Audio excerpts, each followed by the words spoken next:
വെറി പിടിച്ചിട്ട് കടലിളകി വരുന്നത് പോലെ മരവിച്ചു തുടങ്ങുന്ന എഞ്ചിൻ കഥകിൽ മുടി പിടിച്ചതുപോലെ ഭയം അത് മാഞ്ഞു പോകെ ആത്മാവിൻ പഴുതിലൂടെ തളരുകയൊരു ശകലവും വേണ്ടി പതറുകയൊരു ചുവട്ടിലും തീർ വാർത്തെടുത്തു വെച്ച ആയുധത്തിലെ മൂർച്ചയുടെ വാക്കിലും ഇന്നു നാലും ദിക്കിലും ഇരുളിറങ്ങുമെങ്കിലും ഒരു താൻ തുടങ്ങി പരാജിതനെനിയാവുന്നില്ല ഒരിക്കലും.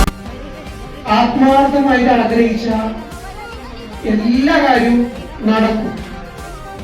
ചിലപ്പോ നമ്മൾ ആഗ്രഹിക്കുന്ന സമയത്ത് നടക്കണമെന്നില്ല, പക്ഷെ നമുക്ക് ആവശ്യമുള്ള സമയത്ത് അത് നടന്നിരിക്കും.